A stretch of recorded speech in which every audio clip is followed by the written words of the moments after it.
यो चाहिँ स्वस्तिका चामलिङको घर हो। यो जग्गा चाहिँ एकदम विशुद्ध चाहिँ नम्बरी जग्गा हो हैन, व्यक्तिको स्वामित्वमा रहेको जग्गा हो, कुनै यो दूषित दर्ता होइन। 2021 सालमा यो जग्गा चाहिँ नापी हुँदाखेरि त्यति बेला चाहिँ यो काठमाडौँ महानगरपालिकामा यो जग्गा पर्दैन थियो। यो जग्गा त्यति बेला चाहिँ माधेस्थान गाउँ पञ्चायत वडा नम्बर 5 क को 11 नम्बर किताबमा पर्थ्यो। यो त्यति बेला चाहिँ यो 107, 108, 56 र 67 नम्बर किताब भएर विनियोजन भएर आएको रहेछ। यो चाहिँ 67 नम्बर किताबको चाहिँ जग्गा अहिले स्वस्तिका चामलिङको नाममा जग्गा दर्ता भएको छ। उहाँले चाहिँ अब जग्गा के अरे मालपोत कार्यालयमा गएर रेजिस्ट्रेसनको बगेर पास गर्नुभएको छ हैन। उहाँको नापी नक्सामा छ, स्पष्ट छ। 577 नम्बर किताब हो उहाँको। त्यति मात्र नभएर नगरपालिकामा नक्सा पास गरेर उहाँले यो घर बनाउनु भएको छ। सबै अहिले पनि मालपोत तिरिराख्नु भएको छ, घर बालको तिरिराख्नु भएको छ हैन, खानेपानीको पैसा तिरिराख्नु भएको छ, बिजुलीको पैसा तिरिराख्नु भएको छ। सबै कुरा तिर्दा पनि आतंक मचाएको छ। त्यही त हामी सोचेको यो मालपोत नापी नक्सा सबै कुरा हुँदा पनि यसरी किन आउँछन्, किन भन्छन्, कसले भन्यो? हामी आतंकित भएर बसेका छौँ, सबैजना आतंकित छन्। किन यस्तो भयो? जनतालाई किन अत्याउनु भयो? भत्काउने भने के मापदण्ड विपरीत के भएको छ भने हामीलाई भन्नु 15 दिनको टाइम दिनु, डोजरले नभत्काइदिनु, किनभने ब्याङ्कको लोन छ हैन, तिरिसकेको छैन। त्यसरी त्यो डोजरले भत्कायो भने हाम्रो सबै भत्किन्छ। हामी आफै भत्काउँछु, 15 दिन टाइम दिनु भन्दा पनि अब केही भन्दैन।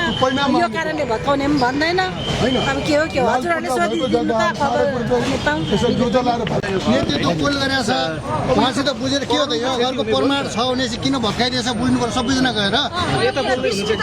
20 मिटरको कुरा होइन, अहिले अदालतले 20 मिटरकोलाई त क्यान्सल गरिसकेको छ। होइन अघि मलाई हुँदैन। यो के बुझ्नु पर्यो भने सबैले हामीले कानुन यो देशमा बसेपछि, नेपालमा बसेपछि नेपालको कानुन पालन गर्नुपर्छ। भारतमा बस्नु भने भारतको कानुन पाल्नुपर्छ, अमेरिकामा बस्नु भने अमेरिकाको कानुन पालन गर्नुपर्छ। त्यसले हामी नेपाली भएकोले हाम्रो आफ्नो देशको कानुन पालन गर्नुपर्छ। हाम्रो देशको कानुनमा जनताले अब जनताको धनको के अरे संरक्षण गर्ने दायित्व नेपाली सरकारको, नेपाल सरकारको। यो नेपाल सरकारले चाहिँ लाल पूर्जा रसिद भएको जग्गालाई चाहिँ यदि चाहिँ नक्सा नापी नक्सा भएको जग्गालाई चाहिँ त्यसलाई चाहिँ मान्यता दिँदैन भने भोलि गएर हजुरहरूलाई पनि नेपाली नागरिकताको आधार के भन्दाखेरि नेपाली नागरिकता र राष्ट्रिय परिचय पत्रलाई मान्यता नदिएपछि त्यो के भने नेपालको आधार के, नेपाली हुने आधार के? अब भत्काउन आयो भने यो भत्काउन दिने कि नदिने?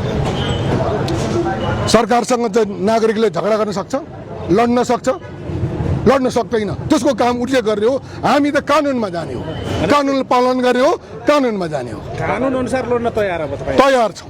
यो तपाईँले पनि लड्नुपर्छ, मैले पनि लड्नुपर्छ। तपाईँहरू झन् सूचना सम्प्रेषण गर्ने मान्छे भएले तपाईँहरूले बहुत पहल ढङ्गले अगाडि बढ्नुपर्छ। नेपाली जनताको सबैको, तपाईँको, मेरो, अरूको सबैको चाहिँ सम्प्रेषण गर्ने दायित्व हजुरहरूको हो। सूचना परम्परा यो क्षति भयो भने कति जतिको क्षति होला तपाईँहरूको? देखिराख्नु भएको छ। काठमाडौँको यत्रो सानो टुक्रा जग्गा किन्दाखेरि पनि 90 लाख 1 करोड भन्छ आनाको। यो जग्गा कति छ विचार गर्नुहोस्। घर कत्रो बनेको छ हैन। मैले सुन्नमा आएको त ब्याङ्कको ऋण मात्रै पनि 3-4 करोड छ हैन। भनेपछि यो घर त अब 15-20 करोडको होला। हजुर यो जग्गाको क्षेत्र अहिले चाहिँ मैले सुन्नमा आएको 6 आना।